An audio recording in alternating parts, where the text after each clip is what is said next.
How's it going? Welcome to Potter's Pod, the official Stoke City podcast. On this episode, we have the Stoke City manager, Mark Robbins.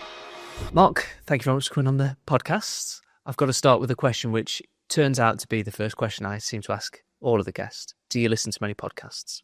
Just this one. Good. You're not a podcast listener at all then? No, I've got too much on now. I think, in all honesty, there's nothing that I do other than work for Stoke City and make sure that we've got everything in place and ready to go, and try and make sure that we're in the best possible place on a daily basis. So there's so much work. There's not enough hours in the day, to be fair. And this club is a big club. You can feel it when you come into it. You know it from the outside, but when you get into it, it's certainly a big club with a big club feel, and you can understand, the history and the tradition of it, and all the people that have been through here in the long and illustrious past. We're going to talk all about what makes it a big club and all that kind of stuff between now and the end of the podcast. Thank you so much for doing this. I suppose what we tend to do as well is get a sense of what it was like for you growing up. What was your childhood like? If I can remember that far back, I think I had a really good childhood, to be fair. My parents were, father was a policeman, my mum was a housewife, and eventually became a nurse and a midwife once we'd grown up and left home, or certainly left school. I have a sister and a brother. We grew up in Oldham. I was born in Ashton-under-Lyne, Greater Manchester, and my dad moved jobs and we moved to Oldham. So I spent the most part of my formative years in Oldham at a school called Mills Hill as junior county primary school, so infant school, junior school, and then I went to North Chadderton Comprehensive School, which had just changed. So it was just the changeover from when the comprehensive schools came in from grammar school. So it was a grammar school just the year previous. It was a really good school. I enjoyed it, and I was there until the third year of secondary school, which is now year 8, 9. And then I was selected to go to Lilleshall, which is the soccer school that was set up by the FA and Bobby Robson. So I was part of the first intake there, so there was only 25 boys there taken in, of which I was one, and I signed schoolboy forms for Manchester United round about 13 years of age. So that was sort of an apprenticeship before an apprenticeship. We had brilliant coaches, to be fair, that came in. So all the FA coaches came in and worked with us on a sort of weekly changeover basis. Mike Kelly was the England goalkeeping coach for a long time, and he was there. He lived in with us, so we had him every day with us. Dave Sexton was the coach who was there every day, and we had 2 years' work before we went back to our clubs and tried to forge a career for ourselves. So my junior clubs were Boundary Park Juniors, so it was just down the road from an affiliate of Oldham Athletic. Oldham Athletic was a big part of sort of my growing up in the town that I grew up, where Joe Royal was the manager, and they went from first division, the second division, all second division, to the first division, and then the Premier League. When it changed into Premier League, Oldham were a Premier League team. And I remember playing against Oldham in the semi-final of the FA Cup in 1990. We ended up winning that after a replay. I scored a winner in that game, and that's, you see, you've asked me about my childhood, and it just consists of football. And my first game, I went to the 1983 Milk Cup final where Manchester United, Liverpool won. Ronnie Whelan, who I ended up playing for when he was manager of Panionios in Greece, scored the winner, and I was devastated. But the first cup final I watched was 1979. It was an Arsenal Man United cup final, and this was my upbringing. My dad's family were Manchester United fans. My mum's family were all Manchester City fans. So it was I was a mixed up kid, and managed to come out of it okay. Going back to your mum and dad, they had proper jobs, real jobs. Do you think that's where your work ethic comes from? Possibly. I mean, yeah. I mean, they both grafted. Obviously, as a police officer, you're out all the time. I remember he was in the end a chief inspector, but he was with the tactical aid group, which I think he was in. I think he helped set up. They were the riot police, to all intents and purposes, and I remember him coming back from the riots in Toxteth, and he'd got they'd thrown a boulder and it had landed on his knee, and he had a glancing blow on his knee, so he was in a bit of pain for a little while. But that was growing up. That was something that I remember. And then he worked hard. He trained hard as well, because he was a judo player and a wrestler. And when I say wrestler, I don't mean the stuff that goes on in WWF. I'm talking about the old proper wrestling, strong, powerful, and loved that. And I remember he played a lot of squash, so he was into his sport. Sounds like quite a no-nonsense kind of individual. Yeah, pretty much. I think. And my mum was just, a mum, normal. She used to take us we used to walk everywhere, to be fair. So if we go to the shops or whatever, we'd walk to the shops, which might have been 4, 5, 6 miles away. And then we'd come back, and maybe we'd get the bus on the way back or whatever. But it was a really good upbringing, and I never remembered wanting for anything at all. So, yeah, it was good. Football, sport, everything that I wanted to do, I got to do. So, yeah, happy. Just finally on your childhood, before we start talking about the football, everyone that I speak to that's parents were police officers or are police officers, it really instills in them a real strong moral compass, the right from wrong. Is that what it was like with you? I hope so. I think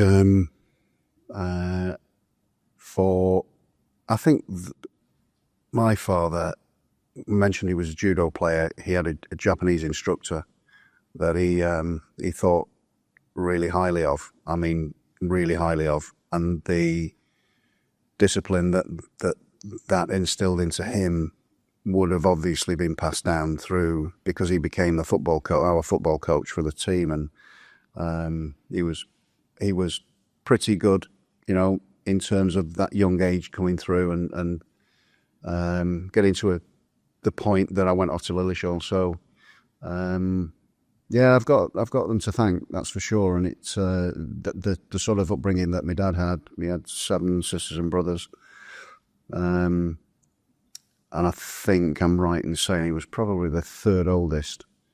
And yeah, they had some tough times as well. The police force, obviously judo, because he was really disciplined through that. It must have rubbed off somewhere along the line.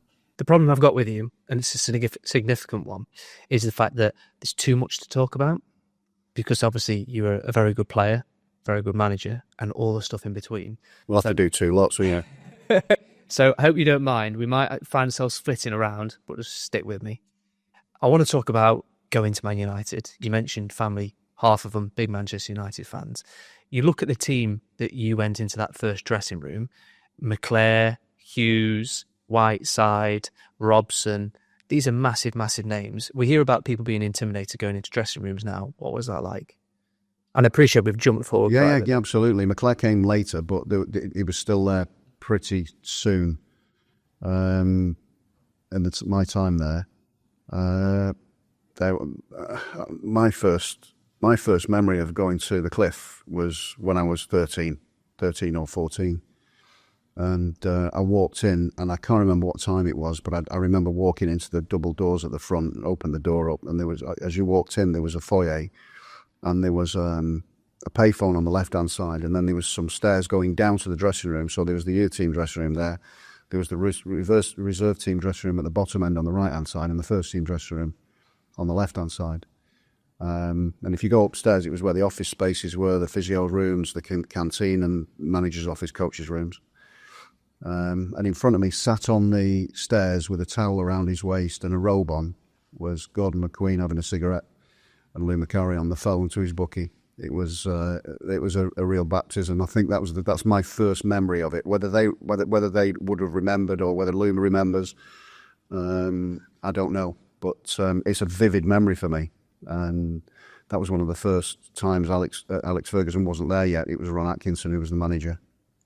And I remember the office in Big Ron. Big Ron had obviously larger than life character, but he had this big personality and an even bigger sunbed in his office. It was brilliant. It was brilliant. And so the dressing room, when you got into the dressing room, eventually the players were fantastic. They were, for me, icons. I used to have the old wireless when I put the radio on and tune it in, and Radio Luxembourg would be the first thing you get to, but then you'd find the radio station with the football on. I remember listening to a semi-final with United played Liverpool, and I think Paul McGrath scored, and then Brian Robson scored the winner in the game that took him to the final. I can't remember which year it was, and it would have been earlier than 85, that's for sure. But I think it was just really impressive walking in and seeing these people who you've got the posters on your wall as you're growing up, and all of a sudden you're sort of around them, and then the next step is you're playing with them or training with them, and then you're on the pitch with them. And it was a bit surreal. You look back on it, and it was a little bit surreal, but it was, for me, coming through the youth team and reserves, it was the next progression. And for me, the next progression after that would be to stay in the first team and be a regular, but it was tough. I think at the time when I was on the bench in the 1990 FA Cup final, there were 2 substitutes. So I was on the bench, and I think there was myself and Clayton Blackmore. And we both got on in the first game, and I didn't get on in the second. I can't remember whether Clayton did or not, but there was no need for it because Lee Martin had scored the winner, and that run was incredible. And on the back of that FA Cup run, I got into the under-21 squad that went to the Toulon tournament and won that, where I scored 5 goals against France and got another one against Russia, which took us to the final, and played in the final against the Czech Republic and Czechoslovakia then.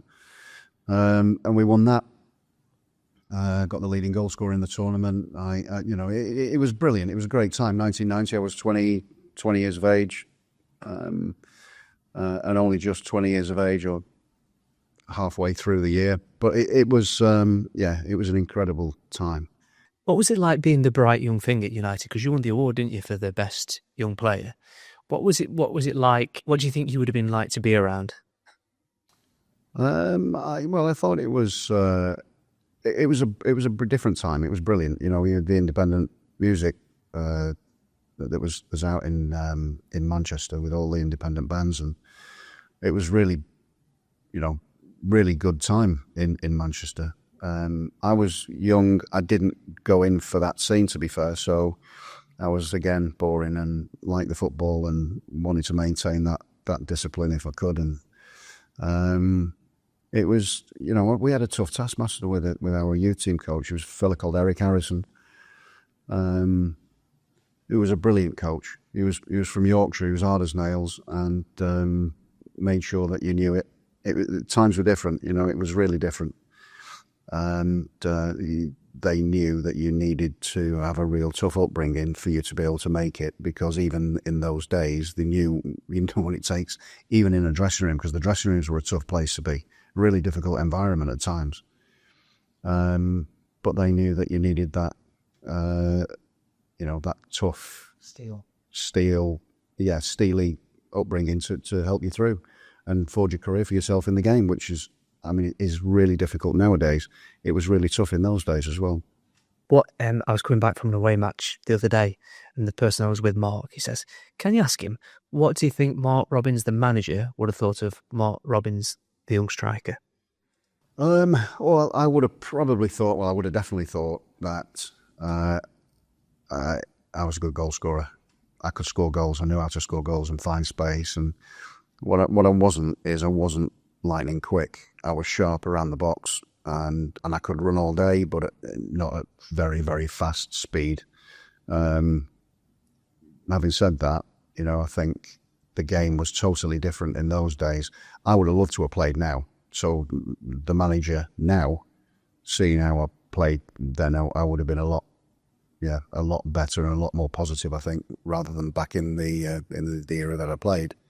It was very difficult. I remember at times where obviously the goalkeeper could pick the ball up from the back pass. He used to kick it a mile in the air, and it generally used to be a big one and a little one up front, and you play 4-4-2, and there'd be one that would win the ball in the air and the other one would be quick and run, and it was a tough school. United was different because we played in a different way even then, although coaching was totally different. It wasn't as structured as it is now, although the organisation was still there.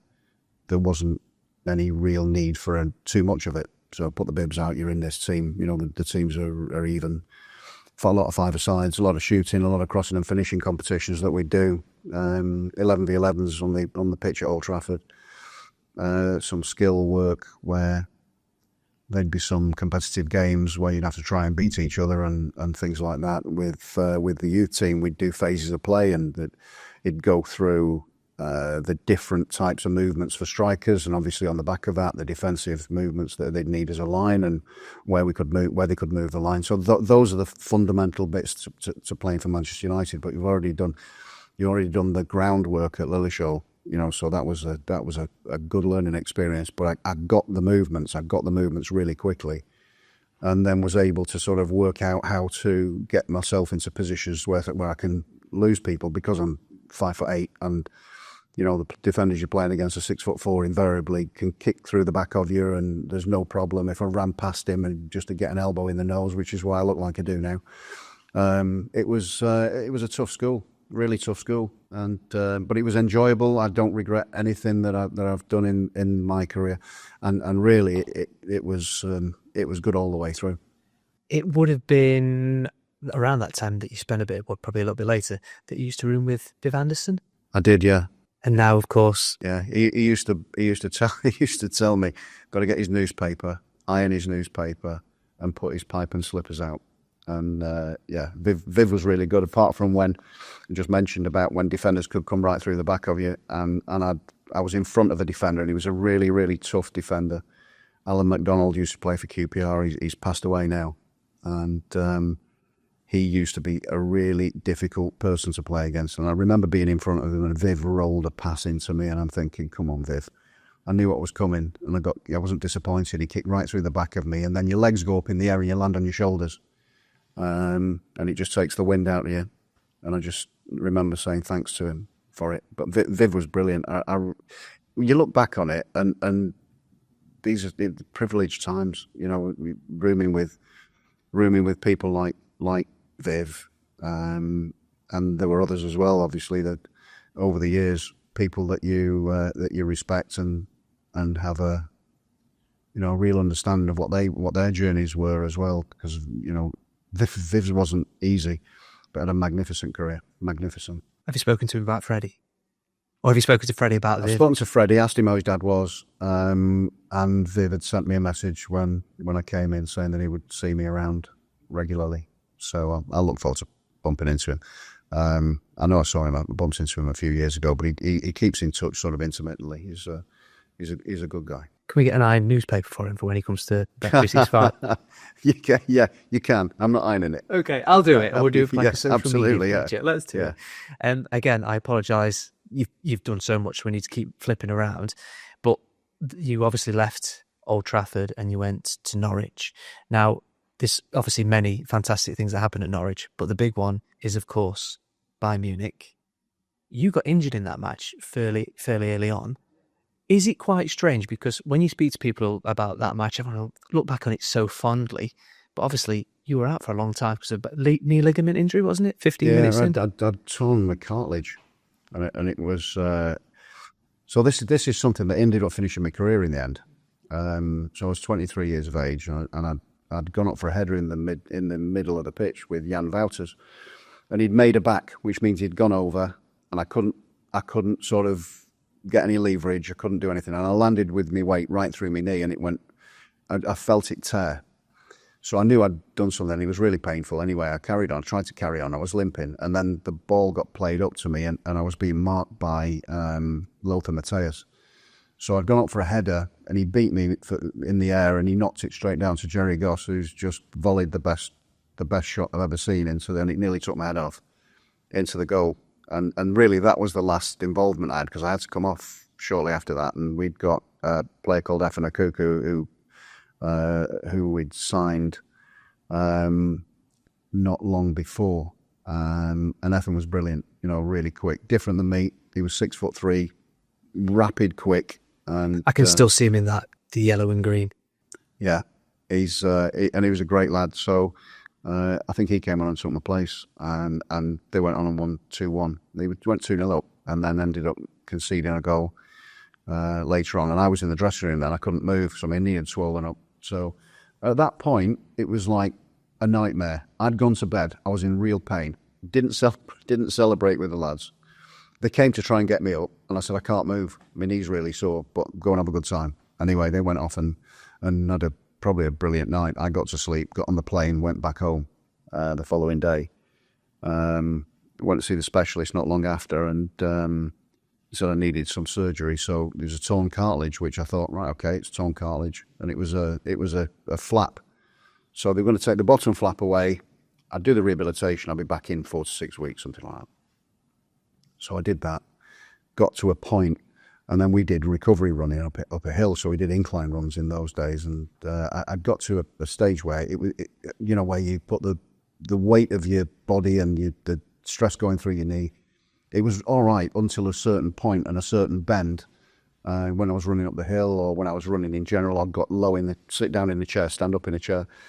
It was just above 90 degrees really, and then they said that I needed to go for another operation where they'd take the back portion away. So I'd be bone on bone at the back of my knee. So I never thought anything of it. I didn't have a clue. I was just going with what they'd said, and so I did that. Same thing happened. Same thing. Got back. Got to the same point. Still the same pain. And they said, really, you're going to have the rest of it taken out. And I said, I don't want to. So I need a second opinion. So I went up to Manchester. I'd spoken to somebody who was quite close to the family at that point, who was a surgeon, and he wasn't the surgeon I was going to go and see, so it was a little bit unorthodox. But the surgeon I was going to go and see was somebody who worked with the Manchester United squad, and Mr. Noble he was called, and he'd operated on my left knee when I had a cartilage tear in the other one. So it turned out to be popliteal tendonitis. So it was just a case of get it treated, do the training that you need to do, and you'll come back naturally. You can carry on training now. And that was it. That was the last problem I had with it until I was just before my 35th birthday. So it lasted 11. How does it affect now? Years. It's sore now. I mean, it's bone on bone now. It's what finished my career at 34. I was just 34 and a half. I was coming up to 35th birthday. But I was fit, and I was still playing, and I was at Sheffield Wednesday at that point, and because I had this knee injury, they didn't give me a contract, and the knee was really sore, so I retired. I played for Nigel Clough at Burn Albion for a spell just after that, and he was brilliant with me, and I thought stupidly that, part-time football, there's no such thing, you're still on your knees, it's hard. And it just, it's sore, it's still sore, but it's essentially, it's arthritis. Does it stop you doing anything like running? Sports or anything? That's why I put weight on. So, I have to be careful what I eat, because while I've been out of football, I've lost weight. I've come back, and the chef's so good here, I've been eating again and starting to put a little bit of weight on. But I think, I can do some work if it's an Alter G machine or a treadmill or something like that, where I can just go 50% body weight, and then I'm okay for a bit. I can do 5K, but I generally don't. There's too much to do. Like I said to you before, there's so much work to do in a day. There's not enough hours. I don't want to dwell on it too much, but I just think about when you think of all the Norwich fans, that will be for a lot of people like the crowning moment of their memory of supporting that team. And for you, it must be like, well, it was the beginning of my end of a career, really, effectively, like you say. Yeah, but no. I mean, honestly, that was being dramatic. I think, really, I had 11 years from that point to when I finished. And that's a long career. You know, I'd already had a few years. From 18, I got into the first team at Manchester United, and just before my 35th birthday, if you'd have said to me you'll play until you're almost 35, I would have took that and snatched their hands off. And the fact that I won everything apart from the Premier League, you know, didn't win the Champions League, but it was European Super Cup, European Cup Winners' Cup, the League Cup with Leicester City in '96, won the FA Cup in 1990, which was really my first involvement in the first team regularly, and thought that was going to be the norm. Unfortunately, it wasn't. The closest I've got was last season as a manager when we went to the semi-final, but against Manchester United, where I felt we should have won in the end, but didn't. Ultimately, I had a brilliant time and a great time, and I look back on it with a lot of happy memories, to be fair. We'll talk about management in a second, but I find it interesting that you went to quite a few different teams abroad. Obviously, you played in Denmark, you played in Greece, you played in Spain. What was behind the decision to go and play abroad? Well, I'd met a guy who was still in touch with now, who's an agent now, who's a lawyer in Madrid, but he's a Liverpudlian. And But that's interesting accent. Well, he's a Liverpudlian, but he was living in Madrid, and he's fluent in Spanish. His Spanish accent's magnificent. And he came on the phone to me out of the blue through my then agent, but he spoke to me about going abroad and playing for a team called Deportivo Orense, and he said it's in Galicia, which meant nothing to me at that point. It's actually the northwest part of Spain, and I said, okay, fine, yeah, I've always wanted to play in Spain. Let me see, get over there and play some football. I wasn't playing at the time, I was at Leicester. And this was about 1998. And so it was January, actually. It's January the 16th, 1998, because I'd signed January the 16th, 1995. I signed for Leicester and left on the same day 3 years later. So I decided I wanted to go over there and play. I thought, yeah, it'd be hot. I'd signed the contract, and they turned around and said to me, "It's got the climate of Wales." So I was a bit disappointed in the first instance, but I enjoyed it. I think in Galicia is really good. So for people that don't know, it's close to Vigo, Celta Vigo, and it's close to Santiago Compostela. It's close to them. And I say close, it's an hour and a half away inland. So there's like a triangle, and the other two are on the coast. We were inland. So it was, I'd met really good people there, to be fair, and there were some top players that had played there. Players that had been and had brilliant careers at Barcelona and in Portugal with Sporting Lisbon or Benfica, and there's some Portuguese. There was Yugoslavian, as it was at the time, Croatian, some really, really good players, and I had a great experience there. I was there for about for the rest of that season. I went back for pre-season, and it was like a different club. The president had changed, the manager had changed, the coaching staff had changed, 15 players had changed. So it was just like going into a different club, but in the same place. And then Panionios had come in to take me, which was where Ronnie Whelan comes in, because he'd just taken over at Panionios, and I decided to go there. And a lot of that was because of the schooling for the kids, making sure that they had an international school. Living in Athens was fantastic. Really, really enjoyed it for 12 months. Biggest thing there was it was mad, and we didn't get paid. So then you've got to go through the rigmarole of trying to get that through FIFA, and it takes a long time. But again, it was a brilliant experience. Other than that, kids loved the school. They threatened to get kicked out of school every month because the club hadn't paid for the school fees. We got threatened to be kicked out of our house because we were renting, clearly, from the landlady was going mental, but we managed to stay in. And we had a rental car where they were trying to find a way to park it away from the house because they would have repossessed it. So we had to live a little bit like that, a bit fugitive-y. So, but we did that for 12 months or so. And then there was some floods in Athens where we experienced that, and that wasn't pleasant.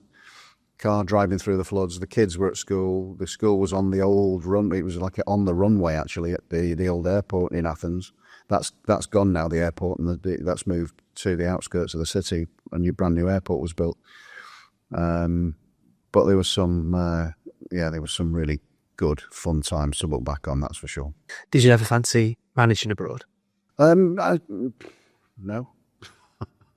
not really. No, I think really you'd have to speak fluently the language. There's no doubt, because of the amount of and then obviously you don't get the nuance in the language and the actual meaning, the feeling of it. So I think it's really difficult to do that. But a lot of people have done it. A lot of people do that, I think.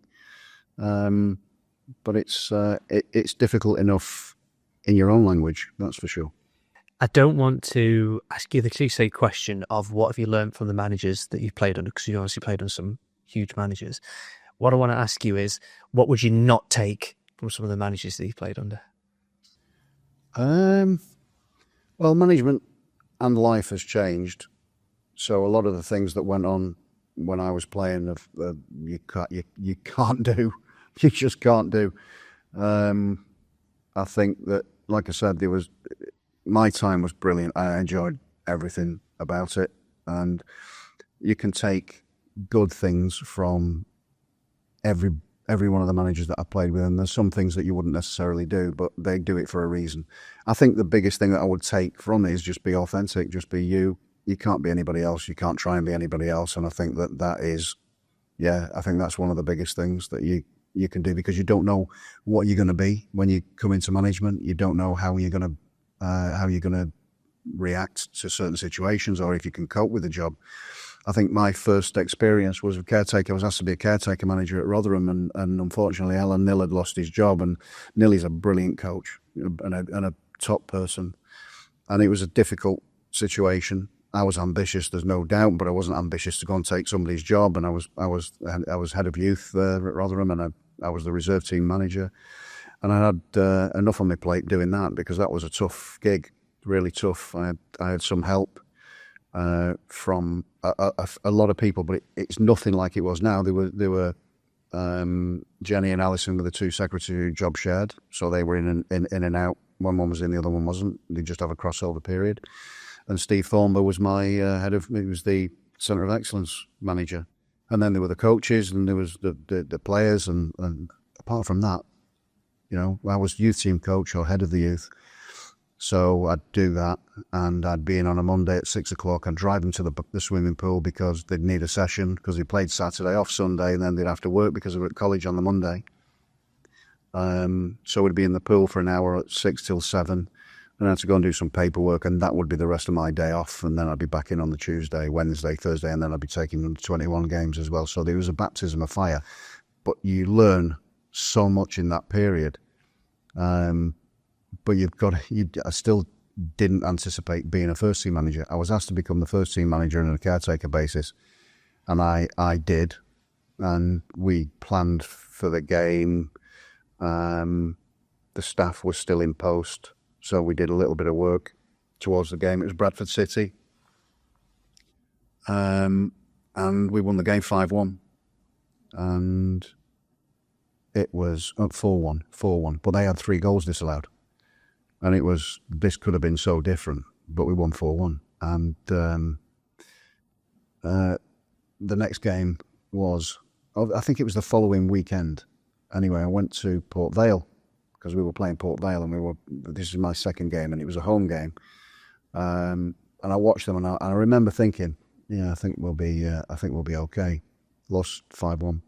So we went a goal down inside a minute. The goalkeeper had come out to punch a ball out. Their striker had got his head on it first and flicked it into an empty net.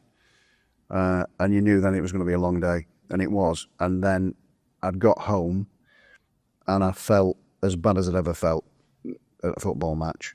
And I remember my wife was out. They were at a Lily Allen concert, I remember it. And they went to, I think it was in Birmingham. So I'm in the house on my own, and I go and get in bed, and I put the cover over my head, and I'm thinking, do I want to do it? And it was at that moment, and I'd sort of thought about this, and it was there, stuck with me, and I've got the pit of your stomach's really churning, and then all of a sudden I thought, yeah, I'm going to do it. And it was just at that moment, it was something, and I don't know what it was just something in me that just thought, right, just get a grip, and let's just think about it and plot your way through it. And I was caretaker for about 10 games, and then I went and they were asking me to go for an interview. So I got the job in the end, and I was there for a period of time. I was two and a half years in the head of youth and the reserves, and then about just over 2 years in with the first team. But the first thing that happened was we got points deduction. I had to build a new team. Points deduction, 10 points. And then the next thing was we were quite high up in the league. I think we were second in the league. We lost the 10 points and came out of it. And then the PFA had come in and they said to the players, look, there's new ownership coming. So Tony Stewart, who's there now, was taking over. And we had PFA in. We were going away to Morecambe on the Saturday. This was the Friday. And the PFA had come in and said, this is nothing. Just wait until it comes out. You could have a -20 when you come out of it. So all the players are sort of like, and by the way, you've got to sign this because you're going to have wage deferrals. And so there's no way that you can go into a game with any motivation. We were travelling on the day. It took ages to get there. We lost 5-1. And that was probably the toughest. That was probably tougher than the game before. And that, again, was another learning curve. The administrator came in. I got to know the administrator pretty well. And we were running the club for, it was really difficult. That was a really difficult period because that club could have gone and it could have gone under.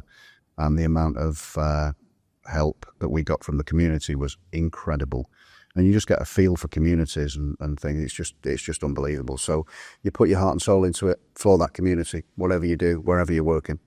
It's interesting you say all this because it sounds like you're grateful for the way that you came into it, because when you look at your career and you look at what people that haven't achieved what you did in your career, because you achieved a lot, they might have come in much higher up the pyramid. But it sounds like you're grateful for the fact that you could do those things like driving people to swimming and stuff like that to learn where you are now. Yeah, I mean, I'm grateful to a lot of people because you can't do it without a strong and understanding wife, that's for sure. So she's been fantastic. I think with the people that you get educated by and with, that is invaluable, because whilst you're doing it, you're meeting your peers who've got a lot of experiences of their own and some brilliant experience and some really good insights, and some of which you can then apply in certain situations in management. I'm sure of that. I did a course at Warwick University as well, which was, I felt, really, really helpful because that was an applied management course, and it just gives you that, helps you with the skill set to try and put things together. I remember doing a chat, would have been a podcast, I think now, with Mark Clement, and an in theory a podcast. Yeah, that's correct. Yeah, another one that I didn't listen to, but Mark Clement was on it. But then Graham Taylor was on it as well, and I was talking through it, and he said, this will stand you in good stead for the rest of your career. He said you won't feel like it now, and I'm thinking, what's he talking about? I did understand what he meant at that point, and then as you go along and you understand it totally, it does stand you in good stead. So you are really a product of your experiences and how you've reacted to that and learned from those. But it doesn't get any easier. It really doesn't get any easier. The whole job is tough and getting tougher because people expect immediate success, and it just doesn't happen. Potentially a modicum of success you can get immediately, but any sustained success has got to be planned, and that takes time, and that's what you crave as a manager because you need that time to put things into place. Where did you meet your wife? I met my wife nearly 30 years ago, and it was in Derby, actually. Is she from Derby? She's from Birmingham originally. She was brought up in Burton. How did you know she was the one? She told me. You were left no uncertain terms. She was. I think I'm blushing. She's fantastic. She's a brilliant person. Brilliant. What would she say your best attributes are? I've no idea. You'd have to ask her. She's not very free with that sort of Praise. Nah. She said, he's all right. If she was praise or grumble, she'd be grumble. There's no doubt about it. Fair enough. When we talk about your management career and all the amazing things that you've done, which we will talk about Stoke in a minute, we'll get to while we're here. When you kind of look back at your success, what do you kind of pin that on? Is it your work ethic? Is it your way to bring people together? Is it your way to pick players? What do you think it is? I think a mixture of all of those things. I think working with really good people. You don't do it on your own. You can't do it on your own. I think you have what I think I have is a good understanding of what's needed at any given time to try and put things together. So the nuts and bolts, building something, making sure that it functions right, and then everything can go from there. I like to think I know a player. I do know a player. You've got a certain list of attributes that you have, but you're looking for.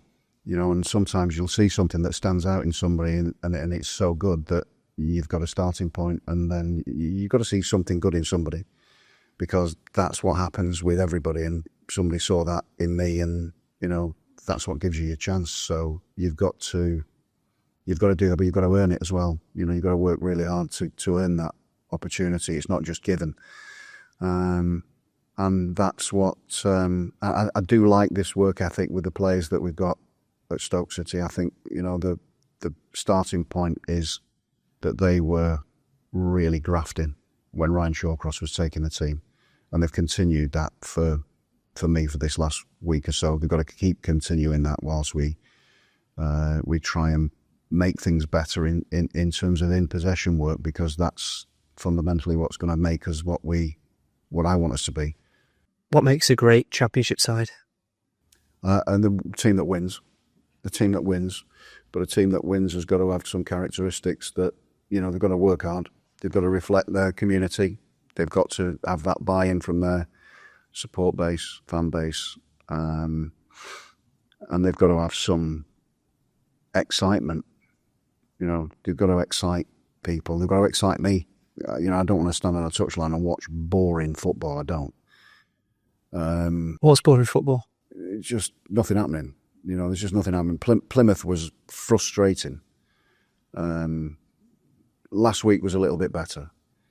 We managed to get a goal, and it came from our real understanding of what was happening and reading of that situation, and they were trying their best to block things, and we managed to go and get a press and won the ball and won the penalty, and we got our noses in front in the game, and that was something that is great. We played a little bit better, in terms of our in possession football, but again, there's a load of work we need to do on that. There's confidence, there's game understanding. I always ask players, and I'm trying not to at the minute, I'm trying to sort of keep messages clear and concise, and the staff have been brilliant at that, because if I feel myself going complicated, I've just take myself out of it and let the staff deal with it. And that's not because that they're not good, it's because they're that good, they don't have to get complicated. So I'm happy with everything. I'm happy that I'm at the club. I'm happy that I'm doing what I'm doing, and I'm really looking forward to making this a real success. Failure is not an option. We're going to talk about Stoke to finish off in a moment. There's a couple of things that we're not allowed to talk about on this podcast, but you've mentioned one, so I'm off the hook scot-free. Okay. And that's Port Vale. We're not really meant to mention, but you obviously brought that up.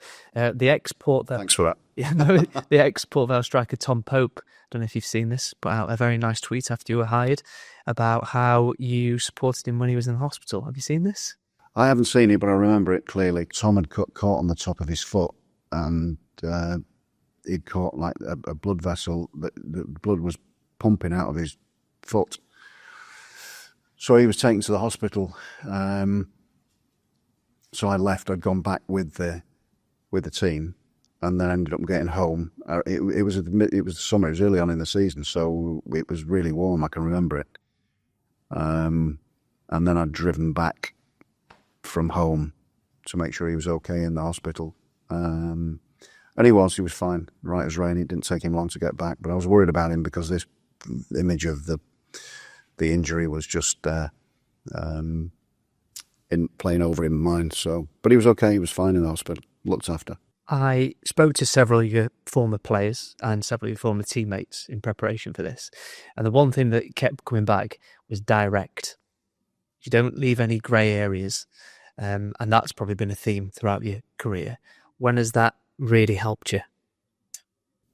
I think with everybody, I think everybody likes. I don't necessarily think, and don't get me wrong, I don't think that I'm rude, direct. I think I'm direct and clear direct, and I think people like that. I think nowadays they might not like it, but they'll respect it. You know, they just want to know where they stand and why am I not playing? You know, why am I not doing that? Why are you not doing this? What's happening? And if you've got that direct sort of answer for them, they know that you've got a plan. You know, if you're just pulling something out of thin air, I don't like that. I think it's really difficult just to sort of, you know, to give them the time and, you know, the respect that everybody deserves, really, just to make sure that they understand what's happening with them. I mean, this is one of the biggest compliments I can give you, is you're very straightforward. Okay. Do you think that comes from playing the game, or do you think it comes from your upbringing? Do you know what? I don't know. I'm not one for sitting and reflecting. I'm not. I live sort of in the now and what I'm going to do next. And if I sit in the past all the time, I'm retired, aren't I? You know, so I've got to keep going forwards. I've got to try and just drive everything as much as I possibly can do. And it's not just me. I've got to say, it's not just me, but everybody around me has got to get on the same page. If they're on the same page, everybody will get on. Everybody will do the jobs properly, and we'll be able to take this club where we want to take it to. Let's talk about Stoke. Good. When you said right at the start of this podcast, they're a big club. What do you think makes them a big club? And I don't mean like other facts, because some people will fall back on, they're in the Premier League and all that kind of stuff. But we're here and now, and where we're sitting now, Ricardo's Bar, this is a perfect example of the stuff that's being built. It's continually growing. What for you makes them a big club? Right. So through COVID, we all experienced what life was like without support, and it was horrific. So the biggest thing is the emotional sort of connection with supporters is really important. You know, really important. They've got to have that with their club, with the players, with the people that are running it. They've got to have that affinity and that belief, that understanding, but the respect that's earned. And I think that is really important to me. This club has been through a lot of things. You've mentioned about the Premier League years, and people always absolutely look back at those because they were brilliant. I remember coming to games when Tony Pulis was the manager. I really liked him. I love Tony to bits. He's a brilliant person. He's a source of conversation and real insight at times. Really, really good bloke. Really top man. And I've got so much time for him. And I came to watch his team here. I came to the Besiktas game. I loved the way they play because they were criticised by people that don't have a clue. They were really good. They were dynamic. They played in a certain way, and they were really good at it. I came to watch them in training. I had a look at the whole thing really, and he allowed me to do that. And that tells you what this club is and can be and will be again. The people that follow it are the lifeblood, the life and soul. The academy is the life and soul, and also future supporters. You know, that comes from that, and the pathway for those players to get into the first team is really important. The people, I love the fact that we've got players from the past, not so distant past, they're in the academy that are working with the players of tomorrow. I love the fact that John Walters has come back and he's now trying to grab the club by the scruff of the neck and then drag it back to where we want it to be, and it's got to operate right before we can do that. So we'll get as much help as that. I love the fact that the Coates family and certainly have owned it, and John Coates is now the owner, and the passion and desire from him, and the drive that he's got, because he will drive you to make you work if needs be.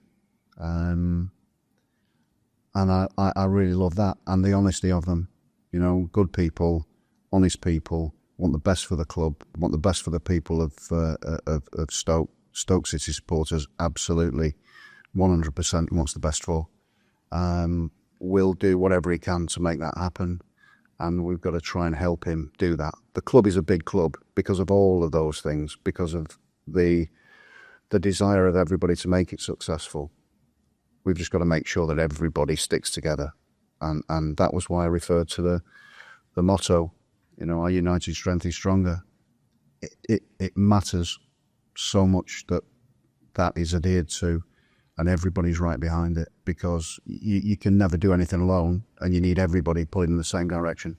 If people start tugging at the seams and things come undone, it takes longer, or then it doesn't happen. You know, so I've just experienced 8 years of it, you know, in a real tumultuous place, and this has got none of that. You know, this hasn't got any of that. Straightforward.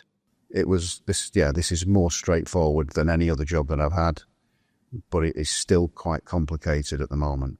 It needs sorting out. There's still bits that need doing, but it is so well run. You know, so well run. But there's bits to do that we need to put right to make everything flow in the right direction for the first team to be successful. I've only got 2 more questions for you. One is, when you first met John Coates, what was your initial impression? And how did it come about? I don't know how a new manager gets hired. Maybe you can let us into that secret. But I imagine you had a phone call from John Walters, and then it's like, come meet us. Is that pretty much about what it's like? Pretty much it. Yeah, pretty much it. You've hit the nail on the head. There's nothing complicated about it. I was sat at home minding my own business, and to be fair, I'd watched some games. I'm not on social media. I don't have social media accounts, and I had a call from John Walters to have a meet, and this was when Narcisse had just left, and then things moved quickly. I had the meeting, and then the second meeting was with both John's, Coates and Walters, and that was that really. But in-depth conversations about the club and what their feeling is. But they were clear in within 2 minutes of talking to them. It was the right thing. You know, it felt like the right thing for me. I wouldn't have entertained a conversation if I didn't think so.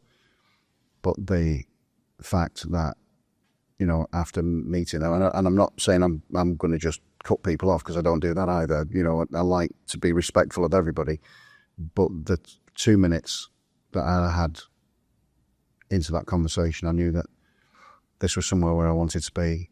And like I said, I won't be disappointed. I'm not disappointed. I'm absolutely delighted that I'm here, and proud to be manager of Stoke City.